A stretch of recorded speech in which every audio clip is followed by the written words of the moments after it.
सर्वेभ्यो नमांसि। रसगंगाधरव्याख्यानमालायाः अग्रिमः वाक्कुसुमः सम्प्रति प्रस्तूयते। पंडितराजविरचिते रसगंगाधरे एतावत्पर्यन्तं काव्यलक्षणं, काव्यलक्षणपरिष्कारः, काव्यकारणम् इति एतेषां विमर्शः प्रस्तुतः। इदानीं काव्यस्य भेदान् प्रदर्शयितुं पंडितराजः प्रवर्तते। तच्च उत्तमोत्तम उत्तम मध्यम अधम भेदात् चतुर्था। यद्यपि प्रायः अनेकानेक प्राचीन आचार्यों के मत से 3 ही प्रकार का काव्य भेद सुप्रसिद्ध है, उत्तम, मध्यम और अधम। इस प्रकार से पंडितराज ने यहाँ पर 4 प्रकार का काव्य भेद दिखाया है, उत्तमोत्तमम, उत्तमम, मध्यमम तथा अधमम चेति। तत्र पहले उत्तमोत्तम काव्य का क्या लक्षण है उसको उपस्थापित करते हैं। जो ध्वनिकारादि सम्मति के द्वारा जिसको ध्वनिकाव्य कहा जाता है, तथैव काव्य प्रकाशकार के मत से जिसको उत्तम काव्य कहा जाता है, बिल्कुल उसी लक्षण के हिसाब से पंडितराज उसको उत्तमोत्तम काव्य कहते हैं। शब्दार्थौ यत्र गुणीभावितात्मानौ कमप्यर्थमभिव्यक्तः तदाद्यम, ये उनका सूत्र है। उत्तमोत्तम काव्य का लक्षण बताने वाला सूत्र है। शब्दार्थौ, शब्द और अर्थ दोनों, यत्र अर्थात यस्मिन् काव्ये, गुणीभावितात्मानौ, अपने आप को अप्रधान करते हुए, यत्रार्थ शब्दो वा तमर्थम उपसर्जनीकृत स्वार्थौ व्यंतः काव्य विशेषस्य ध्वनिरिति सूरिभिः कथितः इति ध्वनिकार का जो ध्वनि लक्षण है, उस ध्वनि लक्षण को उसी आशय के अनुसार किंतु अपने उच्च कोटि के पद प्रयोग के द्वारा पंडितराज यहाँ उत्तमोत्तम काव्य का लक्षण प्रस्तुत कर रहे हैं। यत्र यस्मिन् काव्ये गुणीभावितात्मानो शब्दार्थौ कमप्यर्थम अभिव्यक्तः तदाद्यम, आद्यम अर्थात उत्तमोत्तमम काव्यम। जिस काव्य में शब्द और अर्थ दोनों ही अपने आप को गुणीभूत करते हुए अथवा गुणी भाव को प्राप्त करते हुए, अप्रधान भाव को प्राप्त करते हुए, कमपि, कमपि इस पद से क्या अर्थ लेना है इसको आगे पंडितराज स्वयं बताते हैं। कमपि इति चमत्कृति भूमिम, चमत्कृति का जो भूमि है, भूमि शब्द का व्याख्या करते समय नागेश भट्ट लिखते हैं भूमिम निदानम इति। निदानम अर्थात आदि कारणम। इसका सरलतया अर्थबोध यही होगा कि जिस प्रकार से एक व्यक्ति के अस्तित्व में उसके पिता ही पहला निदान होता है, आदि कारण होता है, उसी प्रकार यहाँ पर भी कमपि इति शब्द में जो चमत्कृति भूमिम इति पंडितराज ने व्याख्या में लिखा है, उस चमत्कृति भूमिम में भूमि शब्द का अर्थ निदान है। अर्थात जिस प्रकार से पिता पुत्र के लिए निदान बनता है, उसी प्रकार चमत्कार जनकम इत्यर्थः। चमत्कार भूमिम इत्यस्य चमत्कार निदानम इत्यर्थः व्याख्याकारेण कृतम्। चमत्कार निदानम इत्यस्य आशयः चमत्कार जनकम इत्यर्थः। जो अर्थ चमत्कारी हो, जिस अर्थ से चमत्कार पैदा हो रहा हो, उस चमत्कारी अर्थ को अभिव्यंतः, चाहे शब्द भी अभिव्यंजन कर सकता है, चाहे अर्थ भी अभिव्यंजन कर सकता है। तो इसीलिए द्विवचन का प्रयोग है कि गुणीभावितात्मानो शब्दार्थौ, अपने आप को गुणीभूत करते हुए जहाँ शब्द और अर्थ दोनों में से एक या दोनों, जहाँ पर कमपि अर्थम चमत्कार जनकम अर्थम यत्र यस्मिन् काव्ये अभिव्यंतः, अभिव्यंजना करते हैं अथवा व्यंजना व्यापार से बोद्धव्य के, प्रतिपाद्य के अर्थात सहृदय के मन में अर्थ की प्रतिभास होने जैसे वो अपना जो व्यापार करते हैं उसको कहते हैं उत्तमोत्तम काव्य। जिस काव्य में ये सब करने की क्षमता रहती हो, उस काव्य को हम उत्तमोत्तम कोटि का काव्य मानते हैं। तो अभी ये हो गया इसका लक्षण। तो इसमें अब कमप्यर्थमिति किमर्थमाह, कमप्यर्थमिति क्यों आपने लक्षण में कहा है, उसको हटा दीजिए। तो तब क्या होगा कि शब्दार्थौ यत्र गुणी भावितात्मानौ अभिव्यंगतः तदाद्यम। शब्द और अर्थ अपने आप को गौण बनाते हुए जहाँ कुछ भी हो सकता है, जहाँ पर वो अभिव्यक्त करते हो, वो सब जो है उत्तमोत्तम काव्य मान लेते हैं। तो नहीं, ऐसे नहीं हो सकता है। यहाँ पर चमत्कार जनकम इति यदि अगर हम नहीं देते हैं लक्षण में, उत्तमोत्तम काव्य के लक्षण में यदि चमत्कृति भूमिम इस अर्थ के आशय को रखने वाला कमपि इति शब्द को अगर हम हटा देते हैं, तब जो अत्यंत गूढ़ है, सहृदयानामपि अगोचरः यः अर्थः विद्यते सोऽपि उत्तमोत्तम काव्यत्वेन अभिमतो भवेत्, तथैव असहृदयानामपि स्फुटतया यो व्यङ्ग्योऽर्थः अवभासते जो ज्ञायते सोऽपि उत्तमोत्तम काव्यकोटौ प्रविष्टो भवेत्। ये दोनों हमें अभीष्ट नहीं है। कुछ ऐसे भी व्यंग्य होते हैं, अर्थ तो अभिव्यक्त होता ही होता है, और कुछ अर्थ ऐसे भी अभिव्यक्त हो जाते हैं जो सहृदयों के लिए भी आयासपूर्वक ही समझना पड़ता है, उनको भी सरलतया समझ में नहीं आता है, सहृदयों को भी अवेद्य होता है, उसको कहते हैं अतिगूढ़ व्यंग्य। और कुछ ऐसे भी व्यंग्यार्थ होते हैं, अभिव्यक्त होने वाले अर्थ रहते हैं जो बिल्कुल ही स्पष्टतया प्रतीत हो जाता है, जो असहृदयों के लिए भी, जो साहित्य शास्त्र में संस्कारहीन है, उनको भी ये यहाँ व्यंग्यार्थ ऐसा है इस प्रकार से अवबोध होने लगता है। इन दोनों प्रकार में व्यंग्यार्थ तो है, और इन दोनों प्रकार में शब्द और अर्थ अपने आप को गुणीभूत तो बना ही रहे हैं, किंतु यहाँ पर जो चीज़ नहीं है वो क्या है, वो है चमत्कार। अतः हमको कमप्यर्थम इति अवश्यमेव दातव्यम्। अर्थमभिव्यङ्क्तः इत्येतावन्मात्र प्रदानेन लक्षणे किं भवति इति चेत् अतिगूढव्यङ्ग्यस्यापि अत्यन्तस्फुटव्यङ्ग्यस्यापि ग्रहणं भविष्यति, तन्न अस्माकम् अभीष्टं। तस्मात् कमपि इति कम् इति अनिर्वचनीयतया प्रतिपाद्यमानं चमत्कृतेः सूचकं किंचन पदम तत्र अवश्यम लक्षणे देयम इति पंडितराजस्य अभिप्रायः। तो इसको मान लेते हैं कि कमपि इति दे देने से जो है अतिगूढ़ व्यंग्य और अत्यंत स्फुट व्यंग्य दोनों का निराश हो जाता है। ठीक है, कमप्यर्थम अभिव्यंगतः इसको रख लेते हैं। ये गुणी भावितात्मानो इसको हटा देते हैं। तब क्या होगा, अपरांग वाच्य सिद्ध्यंग व्यंग्यस्यापि चमत्कारितया। वास्तव में जो अपरांग व्यंग्य है और वाच्य सिद्ध्यंग व्यंग्य जो है, इन दोनों में भी जो व्यंग्यार्थ रहता है, ये व्यंग्यार्थ चमत्कारी होता ही होता है। अयम सरसणोत्कर्षी पीनस्तन विमर्दनः नाभ्यूरुजघनस्पर्शी निवी विस्रंसनकरः इति ये जो उदाहरण हैं, ये अपरांग व्यंग्य का उदाहरण माना जाता है।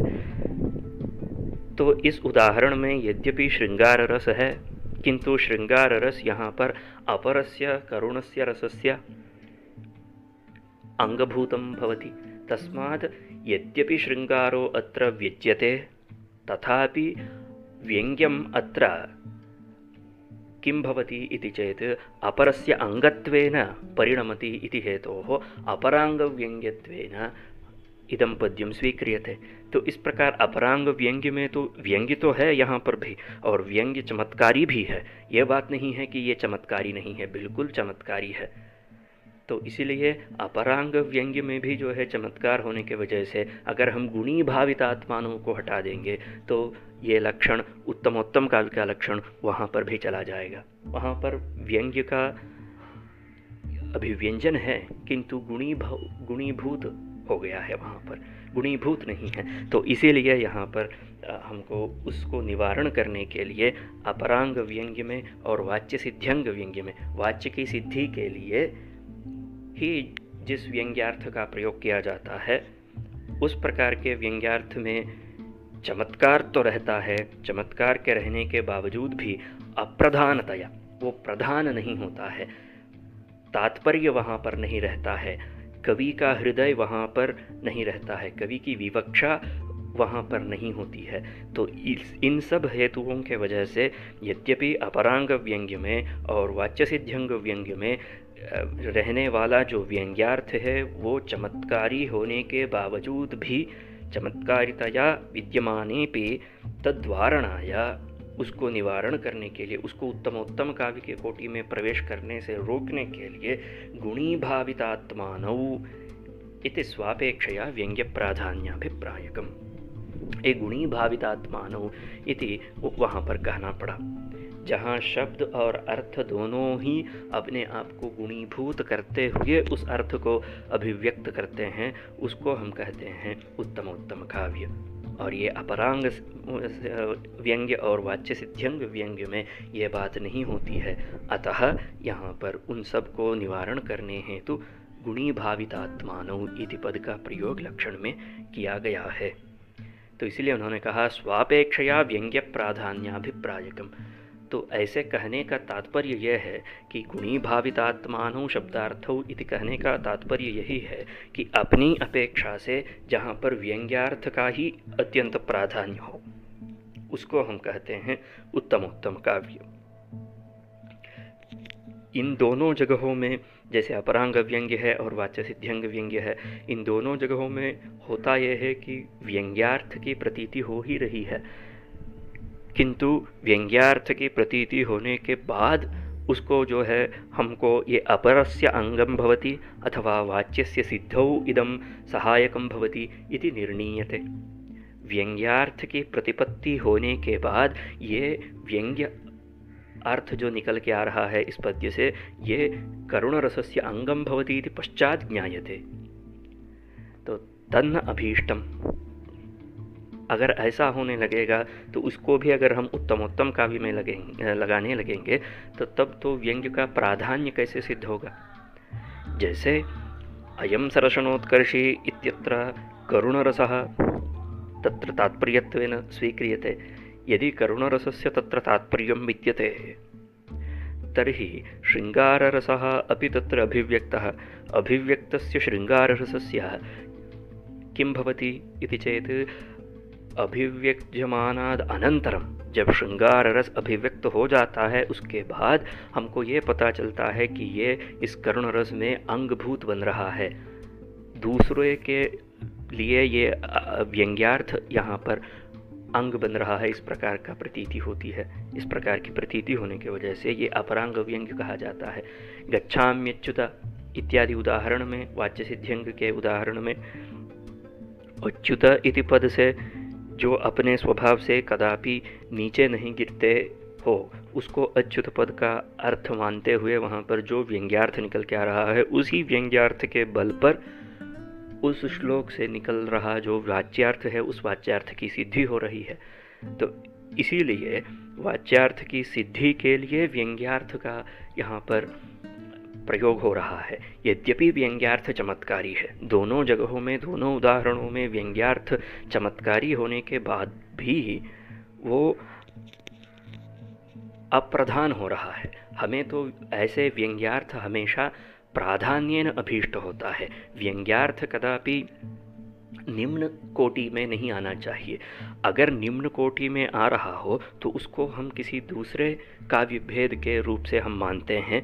उसको भी अगर हम यहाँ पर अगर गुणीभावितात्मनों को हटा देंगे, कमप्यर्थम अभिव्यङ्क्तः इत्येतावन्मात्रम् यदि लक्षणं भवति तर्हि किं भवति, चमत्कारी अर्थ का, चमत्कारवान जो अर्थ है उस अर्थ का प्रतिपादन तो अपरांग व्यंग्य में भी हो रहा है और वाच्यसिद्ध्यंग व्यंग्य में भी हो रहा है, तो इसको भी उत्तमोत्तम काव्य मानना पड़ जाएगा। किंतु यहाँ पर व्यंग्य जो आ रहा है ये व्यंग्य गुणीभूत है। वहाँ पर हमें तो व्यंग्य उत्तमोत्तम में प्रधान अपेक्षित है, गुणीभूत नहीं। शब्दार्थ गुणीभूत होना चाहिए, व्यंग्यार्थ नहीं। किंतु अपरांग व्यंग्य में और वाच्यसिद्ध्यंग व्यंग्य दोनों में व्यंग्यार्थ ही गुणीभूत हो रहा है, जो हमें अभीष्ट नहीं है। तो इसीलिए उन दोनों को निवारण करने के लिए, यद्यपि चमत्कारी है, चमत्कारी होने के बावजूद भी जो जो व्यंग्यार्थ चमत्कारी होता है वो सभी उत्तमोत्तम काव्य नहीं कहला जा सकता है, ये कहने का उनका हृदय है। सिर्फ चमत्कारी होने से व्यंग्यार्थ सिर्फ चमत्कारी होने से उत्तमोत्तम काव्य का दर्जा नहीं प्राप्त करेगा, किंतु चमत्कारी भी होना चाहिए और वो प्रधान भी होना चाहिए, कदापि गुणीभूत नहीं होना चाहिए। और पर गुणीभूत क्या होना चाहिए? तो गुणीभूत होगा तो शब्दार्थ गुणीभूत होगा, व्यंग्यार्थ कदापि गुणीभूत नहीं होगा उत्तमोत्तम काव्य में। इस प्रकार से उसका जो मर्यादा है, अर्थात उत्तमोत्तम काव्य की जो मर्यादा है, उसको स्थापित करने के लिए लक्षण में जितने भी शब्दों का, जितने भी पदों का उपादान किया गया है, वो सभी के सभी पद अत्यंत आवश्यक है और नितराम साधु है। ये यहाँ तक सिद्ध हुआ। अत्र केवलं शब्दार्थयोः गुणीभावः अपि न अपेक्षितः, केवलं व्यङ्ग्यार्थस्य चमत्कारोऽपि न अपेक्षितः, किन्तु शब्दार्थयोः गुणीभावे सति व्यङ्ग्यार्थस्य चमत्कारित्वे सति यद्व्यङ्ग्यस्यार्थस्य प्राधान्यं तदेव उत्तमोत्तमकाव्यस्य लक्ष्यतावच्छेदकम् इति मंतव्यम् इति पंडितराजस्य हृदयः। अगर हम ऐसे नहीं मानते हैं तो जो गुणीभूत व्यंग्य का जो प्रभेद किया गया है, वो प्रभेद भी उत्तमोत्तम काव्य के कोटि में ही प्रविष्ट हो जाएगा, क्योंकि या तो वहाँ पर व्यंग्यार्थ जो है वो चमत्कारी है, सिर्फ व्यंग्यार्थ चमत्कारी होने से उत्तमोत्तम काव्यत्व प्राप्त नहीं होगा, सिर्फ शब्दार्थ के गुणीभूत हो जाने से उत्तमोत्तम काव्यत्व प्राप्त नहीं होगा। सिर्फ शब्दार्थ गुणीभूत तो अतिगूढ़ व्यंग्य में भी हो रहा है, अत्यंत स्फुट व्यंग्य में भी शब्दार्थ सिर्फ गुणीभूत हो रहे हैं। अच्छा, तो इसीलिए चमत्कारी अर्थ होना चाहिए, जो व्यंग्यार्थ निकल के आ रहा है वो अत्यंत चमत्कारी होना चाहिए। ठीक है, सिर्फ व्यंग्यार्थ चमत्कारी होने से भी काम नहीं चलेगा, क्योंकि अपरांग व्यंग्य में भी अयम सरसनोत्कर्षी इत्यादि में व्यंग्यार्थ है और व्यंग्यार्थ चमत्कारी भी है, किंतु वो चमत्कारी व्यंग्यार्थ गुणीभूत हो रहा है, जो हमें अभीष्ट नहीं है। यही हाल वाच्य सिद्ध्यंग व्यंग्य में भी है। अतः शब्दार्थयोः गुणीभावे सति व्यङ्ग्यस्यार्थस्य प्राधान्ये सति व्यङ्ग्यस्यार्थस्य चमत्कारित्वे सति यत् व्यङ्ग्यस्यार्थस्य प्राधान्यं तदेव उत्तमोत्तमकाव्यस्य लक्ष्यतावच्छेदकम्। उत्तमोत्तम उसको कहा जाता है जहाँ पर प्राधान्य हो। लोक में भी किसी व्यक्ति को, किसी पदार्थ को उत्तम कोटि की दर्जा तभी दी जाती है जब उसका प्राधान्य होता हो। जो अप्रधान होता है उसको कदापि उत्तम कोटि का या उत्तम दर्जा कभी नहीं दिया जाता है। तो अगर हम काव्य को उत्तमोत्तम कोटि में रखना चाहते हैं तो उसमें अत्यंत प्रधान क्या होना चाहिए? व्यंग्य ही होना चाहिए। और व्यंग्यस्य प्राधान्यमेव तत्र प्रधानं कारणम्। उत्तमोत्तम काव्यम् इति कथने व्यंग्य प्राधान्यमेव तत्र कारणं भवति, न केवलं व्यंग्यं नापि शब्दार्थयोर्गुणीभावः इति पंडितराजस्य हृदयम्। इसका उदाहरण देते हैं। शयिता सविधेऽप्यनीश्वरा सफलीकर्तुमहो मनोरथान् दयिता दयिताननाम्बुजं दरमीलन्नयना निरीक्षते इति। इस उदाहरण का जो व्याख्या है वो अगले व्याख्यान में देखते हैं। धन्यवाद।